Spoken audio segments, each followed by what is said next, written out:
the President's remarks at a banquet commemorating the opening of the American Cup races of 1962. From the Breakers, Newport, Rhode Island, September 14th, 1962. Ambassador, Lady Beale, Ambassador Mrs. Berkemeyer, Ambassador and Lady Ormsby Gore, our distinguished ministers from Australia, ladies and gentlemen. I know that all of us take, Ambassador of Portugal, distinguished guests, I know that all of us take the greatest pleasure in being here. First of all, because whether we're Australian or American, we are all joined by a common interest, a common devotion and love for the sea. And I am particularly glad to be here because this cup is being challenged by our friends from Australia. This extraordinary group of men and women, numbering some 10 million, who have demonstrated on many occasions, on many fields, in many countries, that they are the most extraordinary athletic group in the world today. And that this extraordinary demonstration of physical vigor and skill has come not by the dictates of the state, because the Australians are among the freest citizens in the world, but because of their choice. And therefore, Ambassador, you are most welcome here. This cup has been challenged in the past by our friends from Great Britain.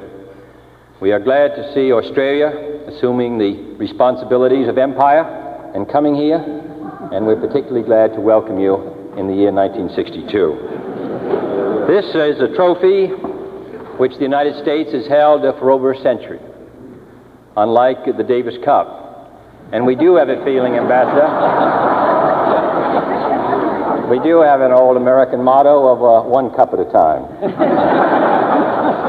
There is no question that this kind of national competition produces the greatest goodwill among nations. The most recent indication of that, of course, were the games held in Indonesia, which produced a wonderful feeling of spirit in all of Asia, and I'm confident that these games will produce the same kind of goodwill between Australia and the United States. I really don't know why it is that all of us are so committed to the sea, except I think it's because, in addition to the fact that the sea changes, and the light changes, and ships change, it's because we all came from the sea. And it is an interesting biological fact that all of us have in our veins the exact same percentage of salt in our blood that exists in the ocean. And therefore, we have salt in our blood, in our sweat, in our tears. We are tied to the ocean. And when we go back to the sea, whether it is to sail or to watch it, we are going back from whence we came. And therefore, it's quite natural that the United States and Australia, separated by an ocean, but particularly to those of us who regard the ocean as a friend, bound by an ocean, should be meeting today in Newport to begin this great sea competition. This is an old relationship between the United States and Australia, and particularly between Rhode Island and Australia. In the 1790s, Ambassador, American ships, mostly from Rhode Island, began to call regularly at New South Wales. Their cargoes, I regret to say, consisted mainly of gin and rum. And the effect was to set back the athletic development until the recent great temperance movement in Australia for many years.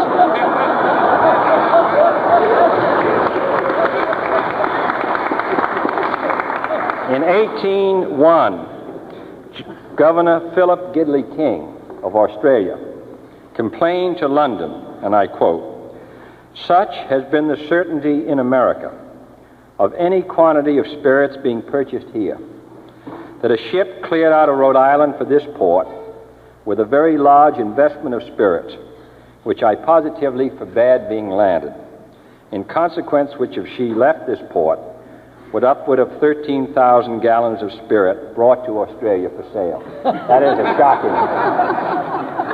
And he told the American minister Rufus King to warn the Rhode Island merchants not to try to market their rum in Australia. I need hardly say that the Rhode Island merchants continue to do their compassionate best to quench this thirst, which is felt so strongly in Australia. However, Australia became committed to physical fitness, and it's been disastrous for the rest of us. We have the highest regard for Australia. We, as you said, Ambassador, regard them as very satisfactory friends in peace and the best of friends in war. And I know that there are a good many Americans of my generation who have the greatest possible reason to be grateful to the Australians who rode a most distinguished record all the way from the desert of North Africa, and most particularly in the islands of the South Pacific, where their particular courage and gallantry, I think, met the strongest response in all of us in this country. But I don't really look to the past. I look to the present. The United States and Australia are most intimately bound together today.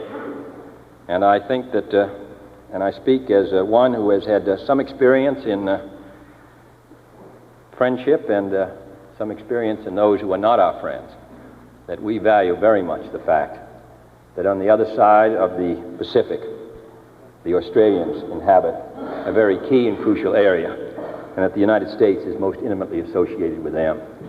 So beyond this race, beyond the result, rests this happy relationship between two great people. I want to toast tonight the crew, the sailors, those who made it possible for the Gretel to come here, those who have for 100 years defended this cup from the New York Yacht Club, to all of them. As the ambassador said so well, they race against each other, but they also race with each other against the wind and the sea. To the crew of the Gretel and the crew of the Weatherly.